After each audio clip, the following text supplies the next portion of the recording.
प्यारे बच्चों, कैसे हैं आप लोग। आशा करती हूँ अच्छे होंगे। पढ़ाई की तैयारी शुरू हो गई होगी, क्योंकि रिजल्ट आप लोग देख लिए होंगे। सीटेट जो पास हो गए तो आगे बढ़ गए, और जो उसका नहीं निकला है सीटेट, वो अपना फिर से तैयारी में जुड़ जाए। हाथ से बनाया हुआ नोट जरूर पढ़िए। क्या खुद से बना लीजिए या नहीं तो मैं दे रही हूँ बनाया हुआ वीडियो, उससे आप लोग पढ़ लीजिए। जिससे मैं अपने हाथ से ही बना के मैं पढ़ी थी।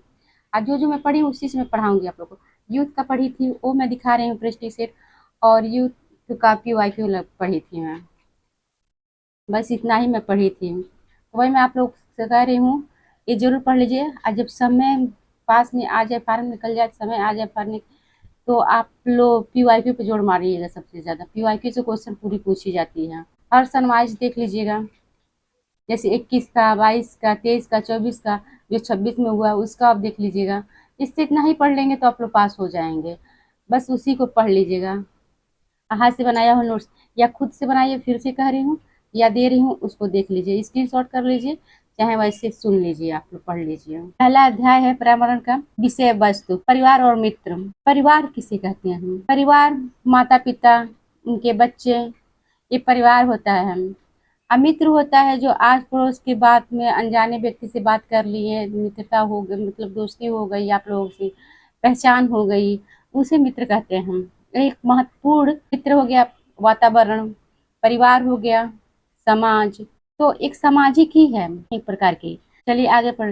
परिवार और मित्र एक महत्वपूर्ण थीम है जो बच्चों को अनेकों सामाजिक और भावनात्मक विकास में मदद करती है। यह थीम छात्रों की परिवार और दोस्तों के महत्व, रिश्तों और एक दूसरे की देखभाल करने के बारे में सिखाती है। बच्चे को समाजीकरण का पहला पाठ कहाँ से प्राप्त होता है? बच्चे का पहला पाठ समाज कहाँ से शुरू होता है? क्वेश्चन भी पूछता है, बच्चे का प्राथमिक समाजीकरण कौन सा है? तो परिवार माना जाता है। दूसरा में विद्यालय, आस पड़ोस माना जाता है समाजीकरण में। तो वही पूछ रहा है, बच्चे का समाजीकरण पहले कहाँ से होता है? अपने परिवार से होता है। दादी दादा, चाचा चाची, बुआ, माता पिता, ये परिवार है। इसको संयुक्त परिवार भी बोला जाता है। और जब एकल परिवार जो बोला जाता है, उस माता पिता और उनके बच्चे, लड़का या लड़की हो, शादी हो जाए, शादी के बाद परिवार चलाना है, एक बच्चे हो जाए तभी वो परिवार बोला जाता है। जो माता पिता रहते हैं तो उसको गृहस्थी बोला जाता है, क्योंकि बच्चे नहीं रहते हैं तो उसको गृहस्थी बोली जाती है। क्वेश्चन भी पूछता है, कभी कभी तो इसलिए मैं पहले बता दे रही हूँ। किताब पढ़ी हूँ बहुत डीप में, तो इसके वजह से बता रही। गृहस्थी मतलब कहेंगे कि गृहस्थी ऐसे कहते हैं जो परिवार में रहता है, अपना घर द्वार देखता है, मतलब ये सब देखते हैं, उसको गृहस्थी का, उसको गृहस्थी नहीं मानी जाती। गृहस्थी से कही जाती है परिवार में कुछ क्वेश्चन जिसमें केवल माता पिता रहे, बच्चे एक भी नहीं रहे हैं, उसको गृहस्थी कहा जाता है, उसे परिवार नहीं बोला जाता है। आज जो परिवार में माता पिता और बच्चे हो, एक ही बच्चा हो चाहे दो, तो उसको परिवार बोला जाता है। परिवार, परिवार शब्द लैटिन भाषा के फेमलुस शब्द से मिलकर बना हुआ है। परिवार एक ऐसी संस्था है जिसके सभी लोग एक दूसरे ध्यान से तथा जिनमें एकल संबंध पाया जाता है। मैं पहले ही बता दी आप लोग का परिवार किससे होता है। इसमें कहा है ध्यान भी, माँ की तबीयत खराब हो जाए, पिता किसे एक दूसरे का ध्यान रखते हैं, एक दूसरे की जरूरत भी पूरी करते हैं, इसको एकल परिवार कहा जाता है। आगे है, जैसे माता पिता, बच्चे, दादा दादी, चाचा चाची और अन्य रिश्तेदार शामिल हो सकते हैं। आगे है परिवार की अवधारणा है। परिवार सामाजिक संस्थानों में सबसे महत्वपूर्ण, सर्वव्यापी और प्राथमिक सामाजिक संस्था या समूह है। परिवार क्या है? सामाजिक संस्था और एक समूह है। पहला प्राथमिकता कौन सी है? तो परिवार ही आएगा। भारत में परिवार समाज की बुनियादी इकाई है। भारत में परिवार समाज की बुनियादी इकाई है। परिवार में रक्त संबंधों का होना आवश्यक। परिवार में रक्त संबंध जैसे माता पिता, भाई बहन, ये रक्त ही संबंध है। उनके बच्चे, दादा परदादा जो होते हैं, पीढ़ी दर पीढ़ी आती रहती है रक्त संबंध परिवार को। आगे है, प्लेटो ने परिवार को जीवन की प्रारंभिक पाठशाला कहा है। प्लेटो मनोवैज्ञानिक थे, तो परिवार को प्रथम पाठशाला ही माने। गांधी जी के अनुसार, ये गांधी जी कहे हैं, बालक को प्रथम 5 वर्षों में जो शिक्षा मिलती है वह फिर कभी नहीं मिलती। वो तो मैं भी कहती हूँ, रिसर्च में पढ़ी थी। बच्चों के मानसिक विकास में बता दे रही हूँ, बच्चों की जो मानसिक विकास होती है 5 साल में पूर्ण हो जाती है। माँ बाप जैसे चाहेंगे बच्चों को बनाना, वैसे वो बन सकते हैं। उसी में उनका पहचान हो जाएगी, वो आगे चल के क्या बनेंगे। तो माता पिता को कभी भी अपने बच्चों पे ध्यान ज्यादा देना चाहिए, वो भी 5 साल की उम्र तक, उसके आगे उतना नहीं जोड़ देना चाहिए, क्योंकि हर उम्र पे हर समाज में आगे बढ़ेंगे, जाएंगे, बाहर घूमेंगे तो सीखते रहेंगे कुछ ना कुछ, क्योंकि जीवन पर निरंतर कुछ ना कुछ सीखती रहती है। ज्यादातर परिवार में बच्चे रहते हैं, अपने माता पिता दादा दादी, तो परिवार से ही उन सबों का अनुकरण होता है सीखने का।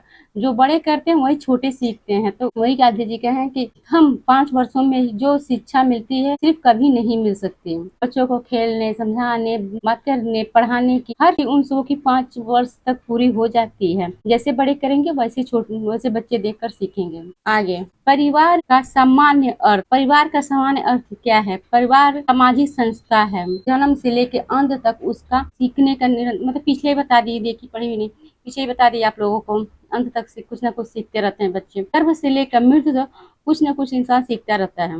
पहला है परिवार का सामान्य अर्थ, विशेषताएं। पहला है परिवार एक सामाजिक संस्था है। दूसरा है इनमें बच्चे का जन्म, विकास, अंत होता है। तीसरा है बच्चे को समाजीकरण का पहला पाठ यहीं से मिलता है। चौथा है परिवार शिक्षा का अनौपचारिक साधन होता है। ये भी बताई हूँ समझाने में आप लोग को। आगे है अनौपचारिक और अनौपचारिक, दोनों में देखिए क्या अंतर है। औपचारिक में देखिए, अनौपचारिक में कोई निश्चित नहीं रहता है। पहला है निश्चित स्थान, इतना टाइम तक हो सकता है, इतने समय तक हो सकता है, यही निश्चित समय, निश्चित पाठ्यक्रम, समय विशेषज्ञ के द्वारा दी जाने वाली शिक्षा। इसमें कुछ अनौपचारिक में कुछ निश्चित नहीं रहता है, वो निरंतर बढ़ता रहता है। जन्म से मृत्यु तक की शिक्षा। आगे है पूर्व प्राथमिक विद्यालय। परिवार के अन्य नगमों में पूर्व प्राथमिक विद्यालय शिक्षा का पूर्व केंद्र। पूर्व आप लोग जानते हैं, बच्चे का पूर्व प्राथमिक घर ही है, परिवार ही है, और शिक्षा का भी पूर्व ही है, माता पिता ही है।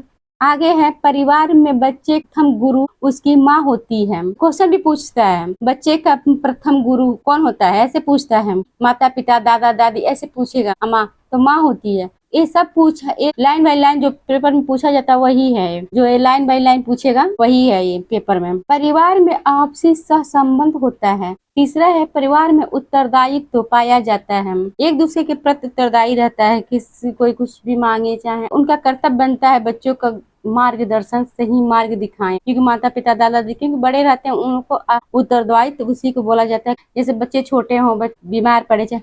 आगे हम परिवार में परस्पर स्नेह की भावना पाई जाती है। ये तो है ही है, आप ही लोग अपने परिवार में देख लीजिए, एक दूसरे की स्नेह कितना रहता है, लगाव कितना रहता है, भावनाएं कितनी पाई जाती है। Family letting word. आगे है फैमिली, एकल परिवार, परिवार के प्रकार, संयुक्त परिवार और एकल परिवार पूछा है। एकल परिवार में कौन कौन पाए जाते हैं आप लोग कमेंट करके बता दीजिए। और संयुक्त परिवार में, संयुक्त परिवार तो आप जानते हैं, एकल परिवार भी जानते हैं, तो इसमें बता दीजिए कमेंट कर करके। एकल परिवार में माता पिता और बच्चे, क्योंकि केवल माता पिता हों, केवल उनके बच्चे हों तो एकल परिवार बताता है। संयुक्त परिवार में दादा दादी, चाचा चाची, माता पिता, भाई बहन, बुआ, संयुक्त परिवार बोला जाता है। माता पिता, भाई बहन, बुआ, ये संयुक्त। बुआ ऐसे बोला जाता है क्योंकि बुआ की शादी अगर नहीं हुई है, बुआ कुंवार है तो या बहन कुंवारी है तो उसको संयुक्त परिवार में ही लिया जाता है। एकल परिवार में बुआ नहीं आएंगी, संयुक्त परिवार में बुआ आती है, तो संयुक्त परिवार ही मारिएगा बुआ अगर। एकल परिवार में, संयुक्त परिवार में विघटन मैंने लड़ाई झगड़ा पड़ने से एकल परिवार का निर्माण होता है। एकल परिवार में क्या दोष होती है, क्या संयुक्त परिवार में दोष होती है, क्या एकल परिवार में क्या रहने से अच्छा होता है, संयुक्त परिवार में रहने से क्या अच्छा होता है, ये भी मैं आगे भी बता रही हूँ आप लोगों को। देखिए गुड़ भी है इसमें। तो वही कह रहा है, एक संयुक्त परिवार में विघटन पड़ने से एकल परिवार का निर्माण होता है। दूसरा है इस परिवार में माता पिता और अविवाहित बच्चे होते हैं। इसमें मैं कही हूँ ना, माता पिता और विवाहित बच्चे, माता पिता और अविवाहित बच्चे होते हैं, जिसके शादी हो ब्याह हो तो संयुक्त परिवार में पाए जाते हैं। एकल परिवार के गुण, व्यक्तित्व के विकास का अवसर। एकल परिवार में ये रहता है बच्चे का विकास अच्छे से होता है। संयुक्त परिवार में रहेगा समय झगड़ा झुगड़ी, समय में कब क्या हो जाए, तो ये देखने से बच्चे की वो सीखते हैं ना, अनुकरण करते हैं, तो इसीलिए एकल परिवार में इसका लाभ बहुत ज्यादा पाया जाता है। इसमें हानि भी होती है, अगर एकल परिवार में बच्चे जो रहते हैं उसको हानि भी होती है, वो भी मैं हानि भी बताऊंगी अभी। पहले ये पढ़ ली। पारिवारिक कलह की संभावना कम, इसमें पारिवारिक कलह की संभावना भी कम है। निर्णय लेने की आजादी, इसमें निर्णय लेने की भी आजादी है, क्योंकि उसमें परिवार में संयुक्त परिवार में रहेंगे तो सबको देख कर क्या करना है क्या करना है सब कुछ सोच समझ के चलना पड़ता है संयुक्त परिवार में। एकल परिवार में नहीं, क्या अच्छा है क्या बुरा है सब सोच के अपन काम कर लेते हैं। तो क्योंकि इससे विकास ज्यादा होता है बच्चे का भी और परिवार का भी। आगे है बच्चों का पालन पोषण अच्छा होता है, कुरीतियों का अभाव होता है। हर प्रकार के लोग रहते हैं संयुक्त परिवार में। आप आसपास के समाज में देख लीजिए तो उसे संयुक्त परिवार ही है एक प्रकार की, तो वैसे ही होता है, तो बच्चे वही देख कर सीखेंगे, इसलिए कुरीतियों का अभाव भी पाया जाता है। आगे है गृह संचालक की स्वतंत्रता। आगे एकल परिवार के दोष, संकट स्थिति से अनेक मतलब वो होता है जैसे संकट पड़ने पर बीमारी आ जाए, अचानक कुछ एक्सीडेंट या कुछ भी हो जाए, बीमारी आ जाए, एक्सीडेंट हो जाए और पैसे की कमी हो जाए, एकल परिवार में होती मतलब हो जाए, तो इसीलिए संकट आने पे देखा जाए, क्योंकि संयुक्त परिवार में कमाने वाले जितने रहेंगे मतलब 2 चाचा माता पिता दादा, इस परिवार में पैसे की संकट कम आएगी, परेशानी कम आएगी, क्योंकि कुछ हुआ बीमारी हुई कुछ एक दूसरे की सहयोग कर देंगे। इसमें रहेगा एकल परिवार में सब अपना ही देखना पड़ता है। यही कह रहा है कि एकल परिवार में दोष पाए जाते हैं। अब बच्चों पे भी देखा जाता है, बच्चों का जो भाषा शैली होती है वो कम पाई जाती है, क्योंकि संयुक्त परिवार में जो भाषा होती है वो बच्चे कोई किधर से आए कहीं से भी आए, बच्चे उनकी भाषा सुनते हैं, उनसे बात करते हैं ज्यादा, तो उनकी भाषा शैली विकसित होती है। और जहाँ एकल परिवार में बच्चे रहते हैं तो माता पिता आते हैं अपने काम का मतलब रखते हैं, तो उसमें बच्चे का भाषा शैली विकास कम होती है। बच्चों की उपयुक्त देखभाल न होना, बच्चे की इसमें देखभाल अच्छी तरह से नहीं होती है। देखिएगा अपने घर में दादा दादी से ज्यादा बच्चे लगाव रखते हैं, उन्हीं से साथ खेलते रहते हैं, तो उनका विकास ज्यादा होता है। आगे स्वार्थ की प्रबल भावना। संयुक्त परिवार, जिस परिवार में 2 या 2 से अधिक पीढ़ी के लोग एक छत नीचे रहते और एक रसोई का पका हुआ खाना खाते हैं तथा जहां पर सभी सदस्यों में परस्पर अधिकारों तथा दायित्वों का जुड़ाव होता है। आगे इस परिवार में दादा दादी माता पिता चाचा चाची बुआ अविवाहित बच्चे अविवाहित बच्चे तथा अन्य सदस्य शामिल होते हैं। विवाहित बच्चे और अविवाहित मतलब कुंवारा जिसकी शादी न हुई हो उसका इसमें रहते हैं संयुक्त परिवार में। संयुक्त परिवार में ये दोष पाई जाती है। संयुक्त परिवार का दोष मतलब ये रहती है कमाने वाले ज्यादा होते हैं, तो मैं पहले समझाई हूँ, तब समझाने की कोई जरूरत नहीं, आगे बढ़ रही हूँ। संयुक्त परिवार के नागरिक गुणों का अभाव, बच्चों का पालन पोषण उचित होना, श्रम का विभाजन, आर्थिक अव्यय पर रोक। इसमें आर्थिक अव्यय में जानते हैं क्या होता है, जैसे 4 लोग हैं, 4 लेडीज, चारों की एक समय कपड़ा आएगा, अपने पसंद का कुछ खरीद नहीं सकते हैं लोग, अपनी पसंद से कुछ रह नहीं सकते हैं, सब परिवार को देख कर ही चलना पड़ता है। इसमें अव्यय नहीं होगा। जो पैसा अगर 4 लोग कमा रहे हैं, एक ही घर में आ रहा है, एक ही परिवार में मुखिया के हाथ हो जाए, घर के कोई मुखिया दादा हो जाए उनके हाथ जाए, तो अपने हिसाब से उस घर चलाएंगे, तो उसमें खर्च कम होगा, तो वही अव्यय पर रोक रहता है। धन का संचय, धन का मतलब संचय ज्यादा एक जगह पर होता है, धन का संचय एक जगह पे होता है। अभावी पीढ़ी का समुचित विकास होता है, सबका विकास एक ही साथ होता है। यहाँ सभी लोगों की जरूरत समान रूप से पूरी होती है। आगे संयुक्त परिवार का कलह बना रहता है कि दुर्दशा, स्त्रियों की दुर्दशा उसमें बहुत खराब होती है, दैनिक बहुत। व्यक्तित्व के विकास का स्वतंत्रता अवसर नहीं मिलता। आप लोग में पहले के उसमें आजादी नहीं मिलती, सबको देख कर चलना पड़ता है। बालकों के विकास में बाधा, कोई बालक अगर पढ़ने में रुचि ज्यादा हो, चाहे कुछ भी मतलब ज्यादा हो, चेष्टा रखने वाला हो, तो उसको भी परिवार के ही में देख कर चलना पड़ता है। संयुक्त परिवार में बालकों के विकास में बाधा, अधिकांश सदस्यों में आलस का होना। कोई कहेगा झगड़ा इसी कलह ही नहीं होता है, कोई कहेगा एक काम करने चला जाएगा, उसी के सिर पर थोपना, आलस हो जाती है इस लोगों में। तो वही कह रहा है कि आलस होना, झगड़े होना, इसमें दोष बहुत पाया जाता है, कलह होती है। आगे परिवार का महत्व। अब परिवार का महत्व सुनिए। मानव के जीवन का प्रारंभ परिवार से ही होता है। मानव के जीवन का प्रारंभिक परिवार ही है, क्योंकि बच्चा जब जन्म लेता है तो अपने माँ बाप अपने परिवार में ही तो रहता है। कि प्रारंभिक एवं मूलभूत आवश्यकताओं पूर्ति परिवार में ही होती है। आगे परिवार में ही बालक की व्यक्तित्व और चरित्र की नींव पड़ती है। अनुकरण के द्वारा बालक सीखता है, बड़ों को देखकर ही सीखता है। आगे परिवार में रहकर व्यक्ति समाज के तौर तरीके, मान्यताओं, आदर्शों, परंपराओं, सामाजिक मूल्य तथा उत्तरदायित्व का ज्ञान प्राप्त होता है। परिवार द्वारा प्रदान की जाने वाली शिक्षा अनौपचारिक शिक्षा होती है। परिवार को समाज का लघु रूप एवं बालक की प्रथम पाठशाला कहा गया है, जहाँ माँ उसकी पहली शिक्षिका होती है। अनुच्छेद 51 क के अनुसार माता पिता का यह कर्तव्य है वो स्वयं के बच्चों को शिक्षा का अवसर प्रदान करें। माता पिता का कर्तव्य बनता है कि बच्चों को अच्छी से अच्छी शिक्षा मतलब प्रदान करें, अच्छा वातावरण दें, समाज में समायोजन अच्छे से हो। महत्वपूर्ण तथ्य, प्राचीन हिंदू परिवारों में स्त्रियों स्थिति प्रतिष्ठा पूर्ण थी। आगे है पारिवारिक विघटन, परिवार के सदस्यों एवं निष्ठा समाप्त हो जाना अथवा पूर्ण संबंधों का टूट जाना, पारिवारिक चेतना की समाप्ति हो जाना, अलगाव का विकास हो जाना ही पारिवारिक विघटन है। दो भाई हैं, तीन भाई हैं, सब अलग अलग हो जाए तो उनका पारिवारिक विघटन ही है। आगे शारदा अधिनियम बाल विवाह संबंधित, क्या यह भ्रूण परीक्षण था गर्भपात वर्ष 1994 में प्रतिबंध किया गया।